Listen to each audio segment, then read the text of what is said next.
को किसी को राज ना दे है, जो ले है निज बल से ले है। ਜਿਹੜੀਆਂ ਸਾਡੀਆਂ ਨਿਹੰਗ ਸਿੰਘ ਵੱਡੇ ਦਲ ਪੰਥ ਨੇ, ਚਾਹੇ ਬੁੱਢਾ ਦਲ ਹੈ, ਚਾਹੇ ਉਹ ਤਰਨੇ ਦਲ ਨੇ, ਸਾਰੀ ਉਹ ਬਾਦਲ ਦੇ ਦਲ ਬਣ ਕੇ ਬਹਿ ਗਏ, ਬਾਦਲ ਦੇ ਲਾਡਲੇ ਬਣ ਕੇ ਬਹਿ ਗਏ। ਗੁਰੂ ਦੇ ਲਾਡਲੇ ਨਹੀਂ ਰਹੇ। ਜੇ ਗੁਰੂ ਕੇ ਲਾਡਲੇ ਹੁੰਦੇ ਤਾਂ ਫਿਰ ਸਾਨੂੰ ਆਹ ਦਿਨ ਨਾ ਦੇਖਣੇ ਪੈਂਦੇ।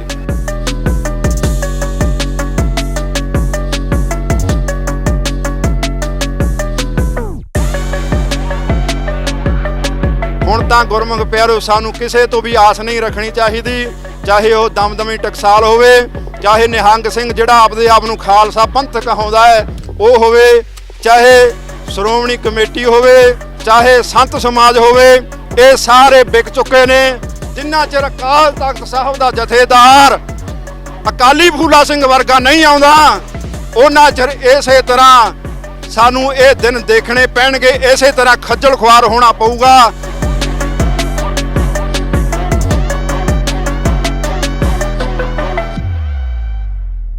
ਜਦੋਂ ਤਖਤ ਸਾਹਿਬ ਦੇ ਉੱਤੇ ਗੁਰੂ ਗ੍ਰੰਥ ਸਾਹਿਬ ਮਹਾਰਾਜ ਦਾ ਪ੍ਰਕਾਸ਼ ਹੁੰਦਾ ਤੜਕਸਾਰ, ਉਸ ਵੇਲੇ ਜਿਹੜੇ ਦੋ ਬੰਦੇ ਐ ਇਹਨਾਂ ਨੇ ਤਾਂ ਰਿਜ਼ਾਈਨ ਕਰ ਦੇਣਾ, ਜਿਹੜੇ ਦੁਬਾਰਾ ਆਉਣਗੇ ਬੰਦੇ ਉਹਨਾਂ ਦੇ ਵਿੱਚ ਮੈਨੇਜਰ ਤੇ ਹੈੱਡ ਗ੍ਰੰਥੀ ਸਾਹਿਬ ਦਾ ਉੱਥੇ ਹੋਣਾ ਜਦੋਂ ਮਹਾਰਾਜ ਪ੍ਰਕਾਸ਼ ਕਰਦੇ ਆ ਉਹ ਲਾਜ਼ਮੀ ਕੀਤਾ ਜਾਵੇ।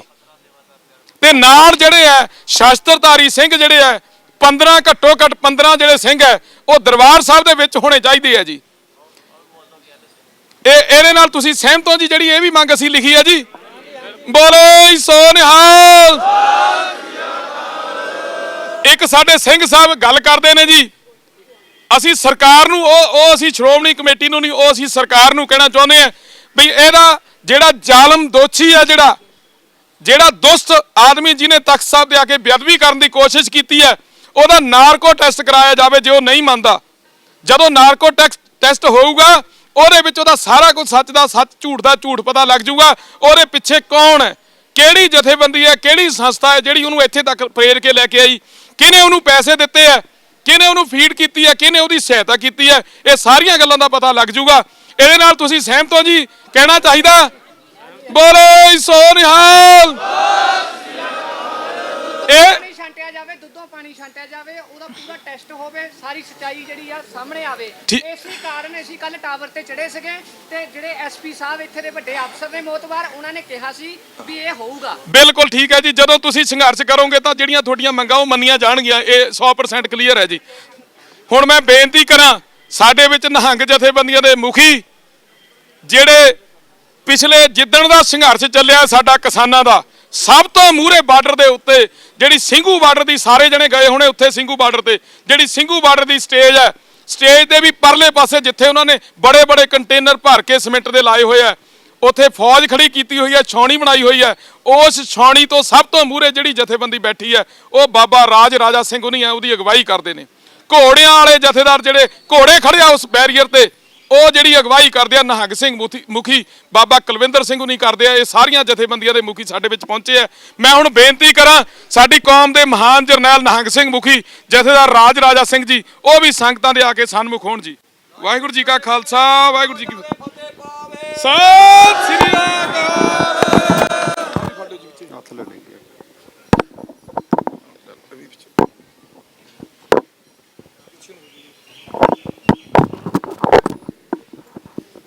ਗੁਰੂ ਰੂਪ ਗੁਰੂ ਖਾਲਸਾ ਸਾਧ ਸੰਗਤ ਜੀ, ਸਭ ਤੋਂ ਪਹਿਲਾਂ ਤਾਂ ਕਲਗੀਧਰ ਪਾਤਸ਼ਾਹ ਮਹਾਰਾਜਿਆਂ ਦਾ ਬਖਸ਼ ਕੀਤਾ ਹੋਇਆ ਨਾਰਾ ਬੁਲੰਦ ਕਰੋ ਸਾਰੇ, ਗੱਜ ਕੇ ਆਖੋ ਵਾਹਿਗੁਰੂ ਜੀ ਕਾ ਖਾਲਸਾ, ਵਾਹਿਗੁਰੂ ਜੀ ਕੀ ਫਤਿਹ। ਜੇ ਜੀਵੈ ਪਤ ਲੱਥੀ ਜਾਏ, ਸਭ ਹਰਾਮ ਜੇ ਤੱਕ ਸਿਖਾਏ। ਗੁਰਮੁਖੋ, ਸਾਡਾ ਜਿਉਣਾ ਧਿਰਗ ਹੋ ਗਿਆ ਕਿ ਸਾਡੇ ਤਖਤ ਸਾਹਿਬਾਨਾਂ ਦੇ ਉੱਤੇ ਦੁਸ਼ਟ ਲੋਕਾਂ ਨੇ ਆ ਕੇ ਬੇਅਦਬੀ ਕਰਤੀ, ਤੇ ਕਰਨ ਤੇ ਕਰਾਉਣ ਵਾਲੇ ਵੀ ਸਾਡੇ ਆਪਦੇ ਹੀ ਨੇ, ਹੋਰ ਕੋਈ ਬਾਹਰਲਾ ਕੋਈ ਹੈ ਨਹੀਂਗਾ। ਹੁਣ ਸਾਨੂੰ ਆਪ ਉਪਰਾਲੇ ਕਰਨੇ ਪੈਣੇ ਆ, ਕੋਈ ਠੋਸ ਫੈਸਲੇ ਲੈਣੇ ਪੈਣੇ ਆ। ਜਿਹੜੀ ਸ਼੍ਰੋਮਣੀ ਕਮੇਟੀ ਹੈ, ਜਿਹੜੀ ਇਹ ਸ਼੍ਰੋਮਣੀ ਕਮੇਟੀ ਸਾਡੇ ਉੱਤੇ ਭਾਰੂ ਹੋ ਰਹੀ ਹੈ, ਪੰਥ ਦੇ ਉੱਤੇ ਬਿਨਾਂ ਕਿਸੇ ਗੱਲ ਤੇ 10 ਸਾਲ ਹੋ ਗਏ ਚੋਣਾਂ ਨਹੀਂ ਹੋਈਆਂ, ਇੱਕ ਬਾਦਲ ਦਲ ਦਾ ਗਲਬਾ ਸਾਡੇ ਪੰਥ ਉੱਤੇ ਸਿੱਟ ਰੱਖਿਆ ਹੈ। ਇਹ ਸਾਨੂੰ ਖਤਮ ਕਰਨ ਵਾਸਤੇ ਇਹ ਕਮੇਟੀਆਂ ਬਣਾਈਆਂ ਗਈਆਂ ਨੇ। ਇਸ ਕਰਕੇ ਆਪਾਂ ਨੂੰ ਆਪ ਤੁਹਈਆ ਕਰਨਾ ਪੈਣਾ। ਖਾਲਸਾ ਜੀ, ਕਿੱਥੇ ਕਿੱਥੇ ਅਸੀਂ ਸਹਿ ਲਾਂਗੇ, ਕਦੋਂ ਕਦੋਂ ਗੁਰੂ ਸਾਹਿਬ ਦੇ ਅਪਮਾਨ ਅਸੀਂ ਸਹਿਣ ਕਰਾਂਗੇ। ਹੁਣ ਬਰਦਾਸ਼ਤ ਤੋਂ ਬਾਹਰ ਆ। ਜਿਵੇਂ ਭਾਈ ਤਲਵਾੜਾ ਸਾਹਿਬ ਨੇ ਕਿਹਾ ਹੈ ਕਿ ਜਿੱਥੇ ਕਿਤੇ ਵੀ ਬੇਅਦਬੀ ਹੁੰਦੀ ਆ, ਕੋਈ ਵੀ ਸਿੱਖ ਆ, ਇਹ ਜ਼ਰੂਰ ਤਹਈਆ ਕਰੋ ਕਿ ਜਿਹੜਾ ਬੇਅਦਬੀ ਵਾਲਾ ਕਰਨ ਵਾਲਾ ਦੁਸ਼ਟ ਆ ਉਹ ਸੁੱਕਾ ਨਹੀਂ ਜਾਣਾ ਚਾਹੀਦਾ, ਉਹਨੂੰ ਉੱਥੇ ਹੀ ਰੱਖ ਲਿਆ ਜਾਵੇ। ਹੁਣ ਇੱਥੇ ਸ਼੍ਰੋਮਣੀ ਕਮੇਟੀ ਦੀ ਟਾਸਕ ਫੋਰਸ ਆ, ਜਿਹੜੀ ਗੁੰਡਾ ਟਾਸਕ ਫੋਰਸ ਆਓ। ਗੁੰਡਾ ਮੈਂ ਤਾਂ ਸ਼ਬਦ ਵਰਤਣ ਲੱਗਿਆ ਕਿ ਜਦੋਂ 328 ਸਰੂਪ ਗੁੰਮ ਹੋਏ ਸ਼੍ਰੋਮਣੀ ਕਮੇਟੀ ਨੇ ਕੀਤੇ, ਉਹਦਾ ਹਿਸਾਬ ਕਿਤਾਬ ਕੌਣ ਦੇਊਗਾ? ਇੱਕ ਨਹੀਂ, ਦੋ ਨਹੀਂ, 328 ਸਰੂਪ ਨੇ। ਜੇ ਗੁਰਸਿੱਖਾਂ ਨੇ ਇਕੱਤਰ ਹੋ ਕੇ ਉਹ ਪੁੱਛਿਆ ਵੀ ਉਹ 328 ਸਰੂਪ ਕਿੱਥੇ ਗਏ, ਸਾਨੂੰ ਹਿਸਾਬ ਦਿਓ, ਤਾਂ ਆਹੀ ਟਾਸਕ ਫੋਰਸ ਜਿਹੜੀ ਇਹਨਾਂ ਦੀ ਬਣਾਈ ਆ ਗੁੰਡਾ, ਜਿਹੜੀ ਇੱਥੇ ਕੋਈ ਕੰਮ ਨਹੀਂ ਕੀਤਾ, ਉਹ ਉਹਨਾਂ ਸਿੱਖਾਂ ਨੂੰ ਛੱਲੀਆਂ ਵਾਂਗ ਕੁੱਟਿਆ ਗਿਆ, ਲੱਤਾਂ ਤੋੜੀਆਂ ਗਈਆਂ, ਬਾਹਾਂ ਭੰਨੀਆਂ ਗਈਆਂ, ਬੀਬੀਆਂ ਦੀ ਵੀ ਬੇਪੱਤੀ ਗਈ ਕਰੀ ਗਈ ਅੰਮ੍ਰਿਤਸਰ ਸਾਹਿਬ ਦੇ ਵਿੱਚ। ਇਹ ਇਕੱਲੇ ਸਿੱਖਾਂ ਨੂੰ ਕੁੱਟਣ ਵਾਸਤੇ ਰੱਖੀ ਹੋਈ ਆ। ਜਾਂ 6 ਜੂਨ ਦਾ ਸ਼ਹੀਦਾਂ ਦਾ ਜੋ ਦਿਨ ਆਉਂਦਾ ਹੈ, ਉੱਥੇ ਗੁਰੂ ਕੇ ਸਿੱਖ ਅਰਦਾਸ ਕਰਨ ਵਾਸਤੇ ਜਾਂਦੇ ਨੇ, ਘੱਲੂਘਾਰ ਦੇ ਸ਼ਹੀਦਾਂ ਨੂੰ ਸ਼ਰਧਾਂਜਲੀ ਦੇਣ ਵਾਸਤੇ ਜਾਂਦੇ ਨੇ। ਫਿਰ ਉਦੋਂ ਵੀ ਇਹ ਟਾਸਕ ਫੋਰਸ ਆਪਣਾ ਕੰਮ ਕਰਦੀ ਹੈ, ਉਹਨਾਂ ਸਿੱਖਾਂ ਉੱਤੇ ਡਾਂਗਾ ਭਰਾਉਂਦੀ ਆ, ਉਹਨਾਂ ਉੱਤੇ ਕੁੱਟਮਾਰ ਕਰਦੀ ਹੈ। ਕੀ ਇਹ ਸਿੱਖਾਂ ਨੂੰ ਮਾਰਨ ਵਾਸਤੇ ਰੱਖੀ ਹੋਈ ਆ? ਜਿਹੜੇ ਬੇਅਦਬੀ ਕਰਦੇ ਨੇ ਉਹਨਾਂ ਨੂੰ ਕੁਝ ਨਹੀਂ ਕਹਿੰਦੀ। ਇਹ ਆਪਾਂ ਨੇ ਦੇਖਣਾ। ਖਾਲਸਾ ਜੀ, ਆਪਾਂ ਨੇ ਕਰਨਾ ਹੈ। ਮੈਂ ਬੇਨਤੀਆਂ ਕਰੂੰਗਾ, ਸਮੂਹ ਪੰਥਕ ਜਥੇਬੰਦੀਆਂ, ਖਾਸ ਕਰਕੇ ਨਿਹੰਗ ਸਿੰਘ ਜਥੇਬੰਦੀਆਂ ਦਾ ਸਭ ਤੋਂ ਵੱਡਾ ਰੋਲ ਇਸ ਦੇ ਵਿੱਚ ਬਣਨਾ ਚਾਹੀਦਾ ਸੀਗਾ। ਜਿਹੜਾ ਪੰਥ ਹੈ, ਕੌਣ ਆ? ਖਾਲਸਾ, ਗੁਰੂ ਪੰਥ ਖਾਲਸਾ, ਨਿਹੰਗ ਸਿੰਘ ਖਾਲਸਾ ਤਿਆਰ ਪ੍ਰਤਿਆਰ, ਜਿਹਨੂੰ ਪੰਥ ਦੀ ਉਪਾਧੀ ਦਿੱਤੀ ਹੈ। ਜਿਹਦਾ ਜਦ ਤੱਕ, ਇੱਕ ਹੋਰ ਮੈਂ ਦੱਸਣਾ ਚਾਹੁੰਦਾ, ਜਦ ਤੱਕ ਅਕਾਲ ਤਖਤ ਸਾਹਿਬ ਦਾ ਜਥੇਦਾਰ ਨਿਹੰਗ ਸਿੰਘ ਬਣਦਾ ਰਿਹਾ, ਅਕਾਲੀ ਫੂਲਾ ਸਿੰਘ ਤੱਕ ਕੋਈ ਵੀ ਚਿੜੀ ਫਰ ਨਹੀਂ ਮਾਰ ਸਕੀ।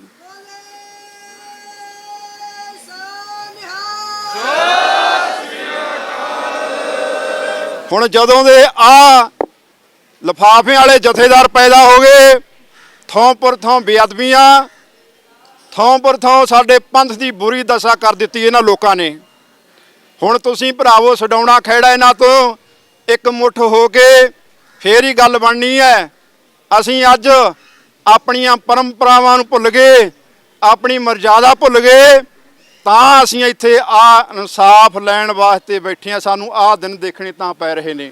ਜੇ ਅਸੀਂ ਆਪਣੀਆਂ ਪਰੰਪਰਾਵਾਂ ਛੱਡ ਦਿੱਤੀਆਂ, ਅੱਜ ਇੱਕ ਮੋਟੀ ਜੀ ਮਿਸਾਲ ਹੈ ਦੁਨੀਆ ਦੇ ਉੱਤੇ, ਜੱਗ ਜਾਣਦਾ 30 ਸਾਲਾਂ ਤੋਂ ਸੰਘਰਸ਼ ਕਰ ਰਹੀ ਅਫਗਾਨਿਸਤਾਨ ਦੇ ਵਿੱਚ ਤਾਲਿਬਾਨ, ਜਿਹਨੇ ਆਪਣੀਆਂ ਪਰੰਪਰਾਵਾਂ ਕਾਇਮ ਰੱਖੀਆਂ। ਗੁਰਮੁਖ ਪਿਆਰਿਓ, ਦੁਨੀਆ ਦੀਆਂ ਜਿਹੜੀਆਂ ਮਸ਼ਹੂਰ ਹਸਤੀਆਂ, ਜਿਹੜੀਆਂ ਵਰਲਡ ਦੀਆਂ ਤਾਕਤਵਰ ਮੰਨੀਆਂ ਪਰਮੰਨੀਆਂ, ਰੂਸ, ਇੰਗਲੈਂਡ, ਅਮਰੀਕਾ, ਉਹਨਾਂ ਦੀਆਂ ਗੋਲਡੀਆਂ ਲਵਾ ਕੇ ਆਪਣਾ ਰਾਜ ਕਾਇਮ ਕਰ ਲਿਆ। ਅੱਜ ਅਸੀਂ ਆਪਣੀਆਂ ਪਰੰਪਰਾਵਾਂ ਭੁੱਲ ਗਏ। ਭਾਰਤ ਸਰਕਾਰ, ਮੈਂ ਪੁੱਛਦਾ, ਅਮਰੀਕਾ ਤੋਂ ਤਕੜੀ ਹੈ? ਭਾਰਤ ਦੀ ਸਰਕਾਰ ਰੂਸ ਸਰਕਾਰ ਤੋਂ ਤਕੜੀ ਹੈ? ਭਾਰਤ ਸਰਕਾਰ ਕੀ ਇੰਗਲੈਂਡ ਦੀਆਂ ਸਰਕਾਰਾਂ ਤੋਂ ਤਕੜੀਆਂ ਨੇ? ਫਿਰ ਅਸੀਂ ਆਪਣੀਆਂ ਪਰੰਪਰਾਵਾਂ ਭੁੱਲ ਗਏ ਖਾਲਸਾ ਜੀ, ਤਾਂ ਸਾਡੇ ਨਾਲ ਆਹ ਦੁਰਦਸ਼ਾ ਹੋ ਰਹੀ ਹੈ। ਸਾਨੂੰ ਆਪਣੀ ਪਰੰਪਰਾਵਾਂ ਨਹੀਂ ਭੁੱਲਣੀਆਂ ਚਾਹੀਦੀਆਂ। ਸਾਨੂੰ ਨਿਹੰਗ ਸਿੰਘ ਜਥੇਬੰਦੀਆਂ ਨੂੰ, ਸਾਨੂੰ ਖਾਲਸਾ ਪੰਥ ਨੂੰ, ਸਾਨੂੰ ਗੁਰੂ ਦੀਆਂ ਲਾਡਲੀਆਂ ਫੌਜਾਂ ਦਾ ਖਿਤਾਬ ਹੈ। ਪਰ ਅੱਜ ਜਿਹੜੀਆਂ ਸਾਡੀਆਂ ਨਿਹੰਗ ਸਿੰਘ ਵੱਡੇ ਦਲ ਪੰਥ ਨੇ, ਚਾਹੇ ਬੁੱਢਾ ਦਲ ਹੈ, ਚਾਹੇ ਉਹ ਤਰਨੇ ਦਲ ਨੇ, ਸਾਰੀ ਉਹ ਬਾਦਲ ਦੇ ਦਲ ਬਣ ਕੇ ਬਹਿ ਗਏ, ਬਾਦਲ ਦੇ ਲਾਡਲੇ ਬਣ ਕੇ ਬਹਿ ਗਏ। ਗੁਰੂ ਦੇ ਲਾਡਲੇ ਨਹੀਂ ਰਹੇ। ਜੇ ਗੁਰੂ ਕੇ ਲਾਡਲੇ ਹੁੰਦੇ ਤਾਂ ਫਿਰ ਸਾਨੂੰ ਆਹ ਦਿਨ ਨਾ ਦੇਖਣੇ ਪੈਂਦੇ। ਉਹ ਬਾਦਲ ਦੇ ਲਾਡਲੇ ਬਣ ਗਏ। ਇਹ ਸਾਰੀ ਨਿਹੰਗ ਸਿੰਘ ਜਥੇਬੰਦੀਆਂ ਸ਼੍ਰੋਮਣੀ ਕਮੇਟੀ ਦੀਆਂ ਲਾਡਲੀਆਂ ਬਣ ਗਈਆਂ, ਤਾਂ ਸਾਨੂੰ ਆਹ ਦਿਨ ਦੇਖਣੇ ਪੈਂਦੇ ਨੇ। ਕੁਝ ਗਿਣਵੇਂ ਚੋਣਵੇਂ ਜਿਹੜੀਆਂ ਜਥੇਬੰਦੀਆਂ ਨੇ, ਸਿੰਘ ਸਾਹਿਬ ਬਾਬਾ ਕੁਲਵਿੰਦਰ ਸਿੰਘ ਜੀ ਚਮਕੌਰ ਸਾਹਿਬ ਵਾਲੇ, ਸਿੰਘ ਸਾਹਿਬ ਬਾਬਾ ਨਰੈਣ ਸਿੰਘ ਜੀ, ਸਿੰਘ ਸਾਹਿਬ ਬਾਬਾ ਸੇਵਕ ਸਿੰਘ ਜੀ, ਸਿੰਘ ਸਾਹਿਬ ਬਾਬਾ ਮਾਨ ਸਿੰਘ ਜੀ, 96 ਕਰੋੜੀ ਜਿਹੜੇ ਉੱਥੇ ਕਿਸਾਨੀ ਮੋਰਚੇ ਦੇ ਵਿੱਚ ਜੂਝ ਰਹੇ ਨੇ। ਜਿੱਥੇ ਵੀ ਕੋਈ ਮੋਰਚਾ ਲੱਗਦਾ ਉੱਥੇ ਅਸੀਂ ਜਾਂਦੇ ਆ, ਚਾਹੇ ਬਰਗਾੜੀ ਦਾ ਮੋਰਚਾ ਹੋਵੇ, 328 ਸਰੂਪਾਂ ਦਾ ਮੋਰਚਾ ਹੋਵੇ, ਚਾਹੇ ਸਰਸੇ ਵਾਲੇ ਨੂੰ ਮਾਫੀ ਦਾ ਜਿਹੜਾ ਉਹਨਾਂ ਨੇ ਢੌਂਕ ਰਚਿਆ ਸੀ ਉਸ ਵੇਲੇ ਦਾ ਮੋਰਚਾ ਹੋਵੇ, ਚਾਹੇ ਪੋਸ਼ਾਕ ਦਾ ਰੌਲਾ ਹੋਵੇ, ਸਾਰੀਆਂ ਮੋਰਚਿਆਂ ਦੇ ਵਿੱਚ ਗਏ ਆ, ਹਾਜ਼ਰੀ ਭਰਦੇ ਰਹੇ ਆ, ਜਿੰਨਾ ਕੁ ਯੋਗਦਾਨ ਬਣਦਾ ਸੀ ਪਾਉਂਦੇ ਰਹੇ ਆ। ਹੁਣ ਖਾਲਸਾ ਜੀ ਸਾਨੂੰ ਇੱਕ ਮੁੱਠ ਹੋਣ ਦੀ ਲੋੜ ਹੈ। ਜਿੰਨਾ ਚਿਰ ਅਸੀਂ ਇੱਕ ਮੁੱਠ ਨਹੀਂ ਹੁੰਦੇ ਉਹਨਾਂ ਚਿਰ ਗੱਲ ਨਹੀਂ ਬਣਨੀ। ਏਕਤਾ ਦੇ ਵਿੱਚ ਆਓ, ਏਕਤਾ ਦੇ ਵਿੱਚ ਜਾਬਤੇ ਦੇ ਵਿੱਚ ਰਹਿ ਕੇ ਫੇਰ ਗੱਲ ਬਣਨੀ ਹੈ। ਹੁਣ ਤਾਂ ਗੁਰਮੁਖ ਪਿਆਰੋ ਸਾਨੂੰ ਕਿਸੇ ਤੋਂ ਵੀ ਆਸ ਨਹੀਂ ਰੱਖਣੀ ਚਾਹੀਦੀ, ਚਾਹੇ ਉਹ ਦਮਦਮੀ ਟਕਸਾਲ ਹੋਵੇ, ਚਾਹੇ ਨਿਹੰਗ ਸਿੰਘ ਜਿਹੜਾ ਆਪਦੇ ਆਪ ਨੂੰ ਖਾਲਸਾ ਪੰਥ ਕਹਾਉਂਦਾ ਹੈ ਉਹ ਹੋਵੇ, ਚਾਹੇ ਸ਼੍ਰੋਮਣੀ ਕਮੇਟੀ ਹੋਵੇ, ਚਾਹੇ ਸੰਤ ਸਮਾਜ ਹੋਵੇ। ਇਹ ਸਾਰੇ ਵਿਕ ਚੁੱਕੇ ਨੇ ਸਰਕਾਰ ਨੂੰ, ਸ਼੍ਰੋਮਣੀ ਕਮੇਟੀ ਨੂੰ। ਸਾਰੇ ਇਹ ਬਾਦਲ ਦੇ ਗਲਬੇ ਥੱਲੇ ਦਬ ਚੁੱਕੇ ਨੇ। ਜੇ ਬਾਦਲ ਦੇ ਗਲਬੇ ਤੋਂ ਬਾਹਰ ਆ ਜਾਣ ਫਿਰ ਤਾਂ ਕੋਈ ਤੁਹਾਡਾ ਭਲਾ ਹੋ ਸਕਦਾ, ਨਹੀਂ। ਕੋਈ ਕਿਸੇ ਕੋ ਰਾਜ ਨਾ ਦੇ ਹੈ, ਜੋ ਲੈ ਹੈ ਨਿਜ ਬਲ ਸੇ ਲੈ ਹੈ।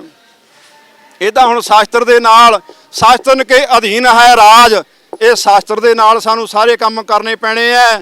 ਦੁਸ਼ਟਾਂ ਨੂੰ ਵੀ ਸੋਧਣਾ ਪੈਣਾ ਤੇ ਖਾਲਸੇ ਦਾ ਰਾਜ ਵੀ ਫੇਰ ਗੱਲ ਬਣਨੀ ਹੈ। ਤੁਸੀਂ ਸਾਰੇ ਸ਼ਾਸਤਰਧਾਰੀ ਹੋਵੇ, ਅੰਮ੍ਰਿਤ ਛਕੋ, ਗੁਰੂ ਕਾ ਪੰਥ ਦੀ ਗੱਲ ਕਰੋ। ਦੇਖੋ ਸਾਰੇ ਸੰਘਰਸ਼ ਚੱਲ ਰਹੇ ਨੇ, ਜਿੱਤੋਂ ਵੱਡਾ ਸੰਘਰਸ਼ ਜਿਹੜਾ ਅੱਜ ਵਰਲਡ ਦੇ ਵਿੱਚ ਫੈਲਿਆ ਕਿਸਾਨੀ ਦਾ। ਜੇ ਕਿਸਾਨ ਨਾ ਰਿਹਾ ਫਿਰ ਕਿਸੇ ਨੇ ਵੀ ਨਹੀਂ ਰਹਿਣਾ। ਜਿੱਥੇ ਕਿਸਾਨ ਦਾ, ਮਜ਼ਦੂਰਾਂ ਦਾ ਸੰਘਰਸ਼ ਚੱਲਿਆ, ਉਸੇ ਸੰਘਰਸ਼ ਨੂੰ ਤਾਰੋ ਪੀੜ ਕਰਨ ਵਾਸਤੇ, ਉਧਰੋਂ ਧਿਆਨ ਹਟਾਉਣ ਵਾਸਤੇ ਆ ਜਿਹੜੀਆਂ ਬੇਅਦਬੀਆਂ ਨੇ ਇਹ ਲੋਕ ਸਰਕਾਰੀ ਤੰਤਰ ਕਰਾ ਰਿਹਾ, ਖੂਫੀਆ ਏਜੰਸੀਆਂ ਨੇ ਜਿਹੜੇ ਉਹ ਕਰਾ ਰਹੀਆਂ ਜਾਣਬੁੱਝ ਕੇ ਕਿ ਉਧਰੋਂ ਧਿਆਨ ਹਟਾ ਕੇ ਸਿੱਖਾਂ ਦਾ ਇੱਧਰ ਲਾ ਦਿਓ, ਬੇਅਦਬੀਆਂ ਵਾਲੇ ਪਾਸੇ ਆਪ ਹੀ ਤੁਰੇ ਫਿਰਨਗੇ, ਉਧਰ ਇਕੱਠ ਘਟ ਜੂਗਾ, ਉਹ ਸੰਘਰਸ਼ ਕਮਜ਼ੋਰ ਹੋ ਜਾਵੇਗਾ।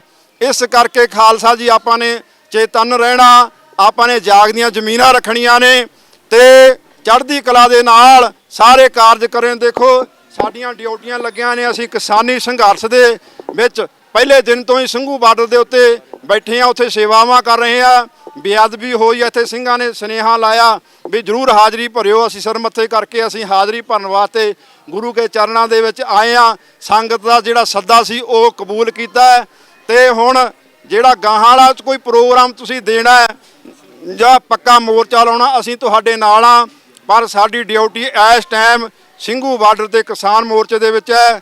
26 ਤਰੀਕ ਨੂੰ ਵੀ ਸਾਡਾ ਜਲੰਧਰ ਦੇ ਵਿੱਚ ਪ੍ਰੋਗਰਾਮ ਆ ਤੇ 9 ਤਰੀਕ ਨੂੰ ਇੱਕ ਵੱਡੀ ਇਕੱਠ ਹੈ ਜਿਹੜਾ ਉਹ ਲਖਨਊ ਦੇ ਵਿੱਚ ਕਿਸਾਨਾਂ ਦੇ ਹੱਕ ਦੇ ਵਿੱਚ ਕੀਤਾ ਜਾਵੇਗਾ। ਅਸੀਂ ਜਿੱਥੇ ਵੀ ਜਾਣਾ ਤੁਹਾਡੇ ਪੰਥ ਦੀ ਗੱਲ ਕਰਨੀ ਹੈ, ਅਸੀਂ ਸਿੱਖਾਂ ਦੀ ਗੱਲ ਕਰਨੀ ਹੈ। ਅੱਜ ਮੈਂ ਪੁੱਛਣਾ ਚਾਹੁੰਦਾ ਸਾਡੀ ਆਬਾਦੀ ਸਿਰਫ ਸਿੱਖਾਂ ਦੀ ਕਿੰਨੀ ਹੈ? 2.5 ਕਰੋੜ। ਵੱਧ ਤੋਂ ਵੱਧ ਆਪਾਂ 3 ਕਰੋੜ ਲਾ ਲਓ, ਸਾਰੇ ਵਰਲਡ ਦੇ ਵਿੱਚ 3 ਕਰੋੜ ਕਹਿੰਦੇ ਸਾਡੀ ਆਬਾਦੀ ਹੈ। ਗੁਰੂ ਮਹਾਰਾਜ ਕਹਿੰਦੇ 96 ਕਰੋੜ ਖਾਲਸਾ ਆਊਗਾ। ਉਹ ਕਿੱਥੋਂ ਆਊਗਾ? 2.5 ਕਰੋੜ ਤਾਂ ਸਾਡੀ 3 ਕਰੋੜ ਆਬਾਦੀ ਹੈ, ਫਿਰ 96 ਕਰੋੜ ਖਾਲਸਾ ਕਿਵੇਂ ਪੈਦਾ ਕਰਾਂਗੇ? ਜਦੋਂ ਗੁਰੂ ਗੋਬਿੰਦ ਸਿੰਘ ਸਾਹਿਬ ਮਹਾਰਾਜ ਜੀ ਨੇ ਇਸੇ ਤਖਤ ਦੇ ਉੱਤੇ ਖੰਡੇ ਬਾਟੇ ਦਾ ਅੰਮ੍ਰਿਤ ਛਕਾਇਆ, ਸਤਿਗੁਰੂ ਮਹਾਰਾਜ ਸਿੱਖ ਕੌਮ ਨੂੰ ਵੀ ਇਕੱਲੇ ਨੂੰ ਸਿਖਾ ਸਕਦੇ ਸੀ ਨਾ, ਕਿਉਂ ਨਹੀਂ? ਉਹਨਾਂ ਨੇ ਪੂਰੇ ਭਾਰਤ ਦੇ ਵਿੱਚੋਂ ਸੱਦਾ ਪੱਤਰ ਦਿੱਤਾ ਹੈ। ਕੋਈ ਪੰਜ ਪਿਆਰਿਆ ਦਿੱਲੀ ਦੇ ਤਖਤ ਤੋਂ ਆਇਆ, ਕੋਈ ਲਾਹੌਰ ਤੋਂ ਆਇਆ, ਕੋਈ ਬਿਦਰ ਕਰਨਾਟਕ ਤੋਂ ਆਇਆ, ਕੋਈ ਭਾਰਤ ਦੇ ਹਰੇਕ ਕੋਨੇ ਦੇ ਵਿੱਚੋਂ ਇੱਕ ਪਿਆਰੇ ਨੇ ਆ ਕੇ ਇੱਥੇ ਭਾਗ ਲਿਆ, 5 ਪਿਆਰਿਆਂ ਦੇ ਵਿੱਚ ਸ਼ਾਮਲ ਹੋਇਆ। ਤਾਂ ਖਾਲਸਾ ਜੀ ਅੰਮ੍ਰਿਤ ਛਕਾ ਕੇ ਖਾਲਸਾ ਪੰਥ ਪੈਦਾ ਕੀਤਾ ਹੈ। ਕੋਨੇ ਦੇ ਵਿੱਚ ਸਿੱਖੀ ਦਾ ਬੂਟਾ ਗੁਰੂ ਨਾਨਕ ਨੇ ਲਾਇਆ, ਗੁਰੂ ਗੋਬਿੰਦ ਸਿੰਘ ਮਹਾਰਾਜ ਨੇ ਉਹਨੂੰ ਪ੍ਰਫੁੱਲਤ ਕਰ ਦਿੱਤਾ ਹੈ। ਅੱਜ ਅਸੀਂ ਦੂਜਿਆਂ ਨੂੰ ਭੁੱਜ ਗਏ, ਕੇਵਲ ਅਸੀਂ ਸਿੱਖਾਂ ਤੱਕ ਸੀਮਿਤ ਰਹਿ ਗਏ। ਸਾਡੀ ਆਬਾਦੀ 3 ਕਰੋੜ ਹੈ ਤੇ ਖਾਲਸਾ ਪੰਥ ਗੁਰੂ ਸਾਹਿਬ 96 ਕਰੋੜ ਦੀ ਗੱਲ ਕਰਦੇ ਨੇ। ਜਬ 1.25 ਲੱਖ ਜਬ ਧੁਖੇ ਪਲੀਤਾ ਤਬੇ ਖਾਲਸਾ ਉਹਦੇ ਅਸ਼ਤਲੋ ਜੀਤਾ। ਜਿਹੜੀ 96 ਕਰੋੜ ਦੀ ਗੱਲ ਹੈ, ਮਾਲ ਟੇਕਰੀ ਸਾਹਿਬ 96 ਕਰੋੜ ਖਾਲਸੇ ਦੀ ਰਸਤ ਪਈ ਆ, ਜਿਹੜੇ ਖਾਲਸੇ ਨੇ ਜਾ ਕੇ ਉਹ ਛਕਣੀ ਹੈ। ਕਿਵੇਂ ਪੈਦਾ ਹੋਊਗਾ? ਜੇ ਅਸੀਂ ਬਾਹਰਲੇ ਭਾਰਤ ਦੇ ਵਿੱਚ ਜਾ ਕੇ ਸਿੱਖੀ ਦਾ ਪ੍ਰਚਾਰ ਕਰਾਂਗੇ। ਅੱਜ ਸਾਡੀ ਸ਼੍ਰੋਮਣੀ ਕਮੇਟੀ ਅੱਜ ਦੀਆਂ ਸਾਡੀਆਂ ਵੱਡੀਆਂ ਸੰਪਰਦਾਵਾਂ ਸਿਰਫ ਗੋਲਕ ਇਕੱਠੀ ਕਰਨ ਵਾਸਤੇ ਜਿਹੜੇ ਬਾਦਲ ਦਲ ਨੇ ਉਹ ਕੁਰਸੀਆਂ ਦਾ ਰਾਜ ਮੰਨਣ ਵਾਸਤੇ ਨਜਾਇਜ਼ ਫਾਇਦੇ ਲੈ ਰਹੇ ਨੇ। ਇਹ ਹੁਣ ਤੁਸੀਂ ਨੇ ਦੇਖਣਾ ਹੈ ਵੀ ਅਸੀਂ ਕੀ ਕਰਨਾ ਹੈ। ਆਪੋ ਆਪਣਾ ਜਿਹੜਾ ਯੋਗਦਾਨ ਹੈ ਉਹ ਤੁਸੀਂ ਨੇ ਪਾਉਣਾ ਹੈ। ਅਸੀਂ ਤੁਹਾਡੇ ਨਾਲ ਆ, ਜਿੱਥੇ ਵੀ ਸਾਡੀ ਡਿਊਟੀ ਲਾਉਂਗੇ ਅਸੀਂ ਉੱਥੇ ਹੀ ਹਾਜ਼ਰ ਹੋ ਜਾਾਂਗੇ।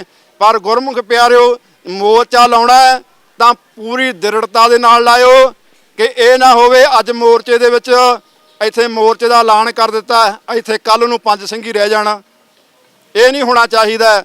ਤੁਹਾਡਾ ਸਾਰਿਆਂ ਦਾ ਸਾਥ ਹੋਵੇ ਫਿਰ ਬੇਸ਼ੱਕ ਇਹ ਮੋਰਚਾ ਲਾ ਲਿਓ, ਸੋਚ ਸਮਝ ਕੇ ਲਾਇਓ। ਪਹਿਲਾਂ ਬਹੁਤ ਮੋਰਚੇ ਲੱਗੇ ਨੇ, ਦੇਖੇ ਵੀ ਨੇ, ਸੰਗਤ ਨੇ ਭੱਜ ਜਾਂਦੇ ਨੇ। ਗੁਰਮੁਖ ਪਿਆਰਿਓ, ਇੱਕ ਸਾਨੂੰ ਵਿਸ਼ਵਾਸ ਆਗੂ ਦੀ ਲੋੜ ਹੈ, ਜਿਨ੍ਹਾਂ ਨੇ ਵੀ ਸਾਡੇ ਤੇ ਅਸੀਂ ਜਿਨ੍ਹਾਂ ਤੇ ਯਕੀਨ ਕੀਤਾ, ਚਾਹੇ ਬਗਰਾੜੀ ਦਾ ਮੋਰਚਾ ਹੋਵੇ ਚਾਹੇ ਹੋਰ ਕੋਈ ਮੋਰਚਾ ਹੋਵੇ, ਉਹ ਸਾਰੇ ਸਾਨੂੰ ਧੋਖਾ ਦੇ ਕੇ ਸਾਡੇ ਵਿਸ਼ਵਾਸ ਨੂੰ ਤੋੜ ਕੇ ਭੱਜੇ ਨੇ। ਹੁਣ ਸਾਡਾ ਵਿਸ਼ਵਾਸ ਕਿਸੇ ਤੇ ਵੀ ਨਹੀਂ ਰਿਹਾ। ਮੈਨੂੰ ਦੱਸੋ, ਤੁਹਾਡਾ ਵਿਸ਼ਵਾਸ ਨਿਹੰਗ ਸਿੰਘ ਜਥੇਬੰਦੀਆਂ ਤੇ ਹੈਗਾ, ਤੁਹਾਡਾ ਵਿਸ਼ਵਾਸ ਸ਼੍ਰੋਮਣੀ ਕਮੇਟੀ ਤੇ ਹੈਗਾ, ਤੁਹਾਡਾ ਵਿਸ਼ਵਾਸ ਦਮਦਮੀ ਟਕਸਾਲ ਤੇ ਹੈ, ਤੁਹਾਡਾ ਵਿਸ਼ਵਾਸ ਕਿਸੇ ਸੰਤ ਸਮਾਜ ਦੇ ਆਗੂ ਤੇ ਹੈਗਾ? ਮੈਨੂੰ ਦੱਸੋ ਹੱਥਾਂ ਖੜਾ ਕਰਕੇ ਵੀ ਕਿਹੜਾ ਲੀਡਰ ਹੈ ਜਿਹਦੇ ਉੱਤੇ ਅਸੀਂ ਵਿਸ਼ਵਾਸ ਕਰੀਏ? ਨਹੀਂ ਸਾਡੇ ਕੋਲੇ ਹੈਗਾ। ਜਿੰਨਾ ਚਿਰ ਸਾਨੂੰ ਸੰਤ ਜਰਨੈਲ ਸਿੰਘ ਭਿੰਡਰਾਂ ਵਾਲੇ ਵਰਗਾ ਕੋਈ ਯੋਧਾ ਲੀਡਰ ਨਹੀਂ ਮਿਲ ਜਾਂਦਾ, ਉਹਨਾਂ ਚਿਰ ਅਸੀਂ ਇਸੇ ਤਰ੍ਹਾਂ ਖੁਆਰ ਹੁੰਦੇ ਰਹਿਣਾ। ਖਾਲਸਾ ਜੀ, ਉਹ ਵੀ ਸਾਡੇ ਦੇ ਵਿੱਚੋਂ ਉੱਠਣਾ ਪਊਗਾ, ਫੇਰ ਹੀ ਗੱਲ ਬਣਨੀ ਹੈ। ਜਿੰਨਾ ਚਿਰ ਅਕਾਲ ਤਖਤ ਸਾਹਿਬ ਦਾ ਜਥੇਦਾਰ ਅਕਾਲੀ ਫੂਲਾ ਸਿੰਘ ਵਰਗਾ ਨਹੀਂ ਆਉਂਦਾ, ਉਹਨਾਂ ਚਿਰ ਇਸੇ ਤਰ੍ਹਾਂ ਸਾਨੂੰ ਇਹ ਦਿਨ ਦੇਖਣੇ ਪੈਣਗੇ, ਇਸੇ ਤਰ੍ਹਾਂ ਖੱਜਲ ਖੁਆਰ ਹੋਣਾ ਪਊਗਾ। ਇਸੇ ਤਰ੍ਹਾਂ ਸਾਡੇ ਗੁਰੂ ਸਾਹਿਬਾਨ ਦੀਆਂ ਇਹ ਲੋਕ ਬੇਅਦਬੀਆਂ ਕਰਦੇ ਰਹਿਣਗੇ। ਕੌਮ ਦੀ ਗਵਾਹੀ ਕਿਹਨੇ ਕਰਨੀ ਸੀ? ਪੰਥ ਦੇ ਜਥੇਦਾਰ ਨੇ, ਅਕਾਲ ਤਖਤ ਸਾਹਿਬ ਦੇ ਜਥੇਦਾਰ ਨੇ। ਅੱਜ ਉਹੀ ਜਥੇਦਾਰ ਬਾਦਲ ਦੇ ਹੱਥ ਡੋਕੇ ਬਣ ਕੇ ਬਹਿ ਗਏ। ਉਹੀ ਜਥੇਦਾਰ ਇਹਨਾਂ ਤੋਂ ਪੁੱਛੇ ਤੋਂ ਬਗੈਰ ਕੋਈ ਗੱਲ ਨਹੀਂ ਕਰਦੇ। ਫਿਰ ਕੌਮ ਨੂੰ ਸੇਧ ਕੌਣ ਦੇਊਗਾ? ਸੰਤ ਜਰਨੈਲ ਸਿੰਘ ਭਿੰਡਰਾਂ ਵਾਲੇ ਦਮਦਮੀ ਟਕਸਾਲ ਦੇ ਮੁਖੀ, ਜਿਨ੍ਹਾਂ ਦੇ ਇੱਕ ਬੋਲ ਦੇ ਉੱਤੇ ਨੌਜਵਾਨ ਆਪਣੀਆਂ ਜਾਨਾਂ ਨਿਸ਼ਾਵਰ ਕਰ ਦਿੰਦੇ ਸੀ। ਅੱਜ ਕਿਹੜਾ ਦਮਦਮੀ ਟਕਸਾਲ ਦਾ ਆਗੂ ਹੈ ਜਿਹਦੇ ਅਸੀਂ ਕਹੇ ਤੇ ਆਪਣੀਆਂ ਜਾਨਾਂ ਨਿਸ਼ਾਵਰ ਕਰ ਦਈਏ? ਉਹ ਤਾਂ ਆਪ ਬਾਦਲ ਦੇ। ਗੁਰਮੁਖ ਪਿਆਰਿਓ, ਬੱਟੇ ਚੱਟੇ ਬਣ ਕੇ ਬਹਿ ਗਏ। ਜਿਹੜੇ ਸੰਤ ਜਰਨੈਲ ਸਿੰਘ ਭਿੰਡਰਾਂ ਵਾਲੇ ਦੇ ਉਹ ਬਾਦਲ ਦਲੀਏ ਕਦਮਾਂ ਦੇ ਵਿੱਚ ਝੁਕਦੇ ਸੀਗੇ, ਅੱਜ ਉਹ ਟਕਸਾਲ ਦੇ ਮੁਖੀ ਬਾਦਲ ਦੇ ਪੈਰਾਂ ਦੇ ਵਿੱਚ ਝੁਕਦੇ ਨੇ। ਕਿੱਥੇ ਚਲਿਆ ਗਿਆ ਕੰਮ? ਫਿਰ ਭਲਾ ਕਿਵੇਂ ਹੋਊਗਾ ਪੰਥ ਦਾ? ਇਸ ਕਰਕੇ ਖਾਲਸਾ ਜੀ, ਸਾਨੂੰ ਸਾਰਿਆਂ ਨੂੰ ਜਾਗਣ ਦੀ ਲੋੜ ਹੈ। ਘਰ ਘਰ ਬਾਬਾ ਜਰਨੈਲ ਸਿੰਘ ਭਿੰਡਰਾਂ ਵਰਗੇ ਯੋਧੇ ਬਣਨ ਦੀ ਲੋੜ ਹੈ। ਘਰ ਘਰ ਸਾਨੂੰ ਸ਼ਮਸ਼ੀਰ ਚੱਕਣ ਦੀ ਲੋੜ ਹੈ। ਗੁਰਮੁਖ ਪਿਆਰਿਓ, ਹਰੇਕ ਦੇ ਹੱਥ ਦੇ ਵਿੱਚ, ਹਰੇਕ ਕੋਲੇ ਤੁਸੀਂ ਸਵੇਰੇ ਮੱਥਾ ਟੇਕਣ ਆਉਂਦੇ ਹੋ, ਸਤਿਗੁਰੂ ਮਹਾਰਾਜ ਜੀ ਦਾ ਫਰਮਾਨ ਹੈ, ਜਬ ਹਮਰੇ ਦਰਸ਼ਨ ਕੋ ਆਵੋ ਬਨ ਸੁਚੇਤ ਤਨ ਸ਼ਸਤਰ ਸਜਾਵੋ। ਹੁਣ ਮੈਨੂੰ ਦੱਸੋ ਵੀ ਕਿਹਦੇ ਕੋਲੇ ਸ਼ਸਤਰ ਹੈਗਾ? ਜੇ ਇੱਥੇ ਜਾਗਦੀਆਂ ਜ਼ਮੀਰਾਂ ਵਾਲਿਆਂ ਕੋਲੇ ਉਦੋਂ ਸ਼ਸਤਰ ਹੁੰਦੇ ਨਾ। ਸ਼ਸਤਰ ਸਾਡੇ ਕੋਲੇ ਕਿਸੇ ਕੋਲੇ ਹੈ ਨਹੀਂ ਸੀਗਾ। ਬਸ ਇਸੇ ਤਰ੍ਹਾਂ ਉਹ ਸੁੱਕਾ ਜਾਣ ਦਿੱਤਾ। ਇਸ ਕਰਕੇ ਗੁਰਮੁਖ ਪਿਆਰਿਓ, ਜਿਹੜਾ ਕੋਈ ਬੇਅਦਬੀ ਕਰਦਾ ਹੈ, ਕੋਈ ਗੱਲ ਨਹੀਂ। ਜੇ ਤੁਹਾਨੂੰ ਕੇਸਾਂ ਤੋਂ ਜਥੇਦਾਰ ਜੀ, ਮੈਂ ਇੱਥੇ ਜਿਹੜਾ ਤਖਤ ਦੇ ਜਥੇਦਾਰ ਆ, ਉਹ ਕਹਿੰਦਾ ਮੈਨੂੰ ਮੇਰੇ ਉੱਤੇ ਕਤਲ ਦਾ ਕੇਸ ਪੈ ਜਾਂਦਾ, ਮੈਂ ਕਹਿੰਦਾ ਕਤਲ ਦਾ ਕੇਸ ਮੈਂ ਪਵਾਉਣ ਨੂੰ ਤਿਆਰ ਹਾਂ, ਮੈਂ ਜੇਲ੍ਹ ਕੱਟਣ ਨੂੰ ਤਿਆਰ ਹਾਂ। ਇਸ ਕਰਕੇ ਗੁਰਮੁਖੋ, ਇਹੋ ਗੱਲਾਂ ਨਹੀਂ ਬਣਨੀਆਂ।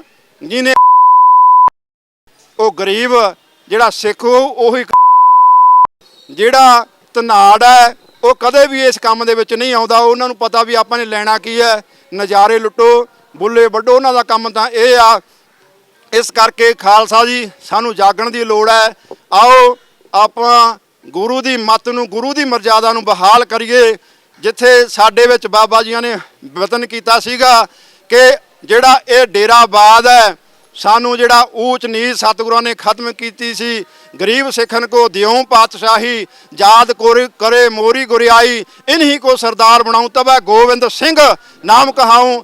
ਉਹ ਜਿਹੜੇ ਗਰੀਬ ਸਿੱਖ ਨੇ, ਉਹਨਾਂ ਨਾਲ ਇਹ ਵੱਡੀਆਂ ਰਜਵਾੜੇ ਜਿਹੜੀਆਂ ਜਥੇਬੰਦੀਆਂ ਨੇ, 22 ਧਾਰ ਦੀਆਂ ਜਥੇਬੰਦੀਆਂ, ਨਿਹੰਗ ਸਿੰਘ, ਉਹ ਅੱਜ 2-2 ਬਾਟੇ ਕਰਕੇ ਅੰਮ੍ਰਿਤ ਛਕਾਉਣ ਲੱਗੇ। 2-2 ਖੰਡੇ ਬਾਟੇ ਦੇ ਅੰਮ੍ਰਿਤ ਛਕਾਉਂਦੇ ਨੇ, ਜਾਤ ਪਾਤ ਦਾ ਵਿਤਕਰਾ ਕਰਦੇ ਨੇ।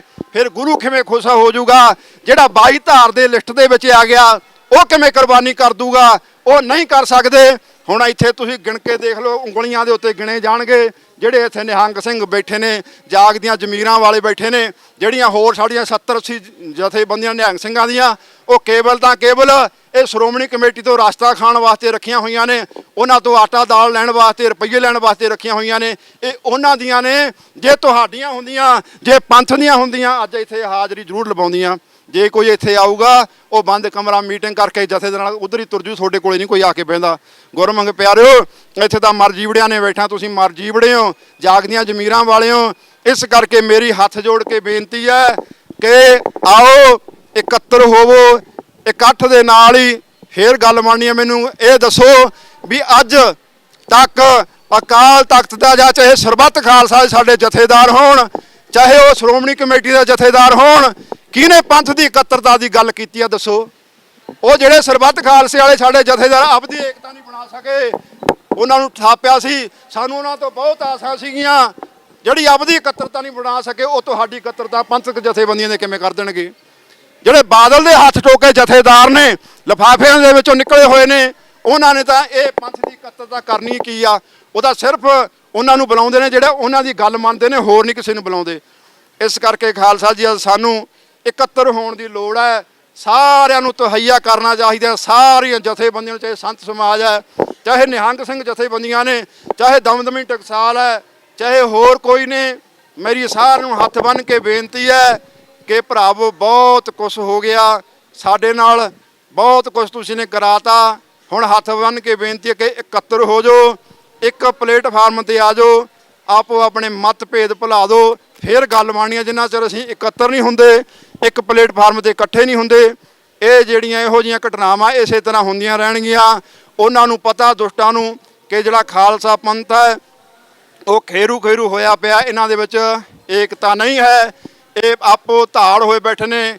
ਇਸ ਕਰਕੇ ਖਾਲਸਾ ਜੀ ਮੈਂ ਫੇਰ ਬੇਨਤੀ ਕਰੂੰਗਾ ਕਿ ਭਾਈ ਤਲਵਾੜਾ ਜੀ ਨੇ ਬੇਨਤੀ ਕੀਤੀ ਹੈ ਵੀ ਜਦੋਂ ਕਿਤੇ ਇਹੋ ਜਿਹਾ ਦੁਸ਼ਟ ਮਿਲਦਾ ਹੈ, ਸਾਰੀਆਂ ਗੁਰਦੁਆਰਾ ਪ੍ਰਬੰਧਕ ਕਮੇਟੀਆਂ ਦੇ ਪ੍ਰਧਾਨਾਂ ਨੂੰ ਜਾਂ ਤਾਂ ਤੁਸੀਂ ਆਪਣੀਆਂ ਪ੍ਰਧਾਨਗੀਆਂ ਛੱਡ ਦਿਓ, ਜਾਂ ਫਿਰ ਉੱਥੇ ਜੁਝਾਰੂ ਸਿੰਘ ਬਣਾ ਦਿਓ ਗੁਰਦੁਆਰਿਆਂ ਦੇ ਵਿੱਚ।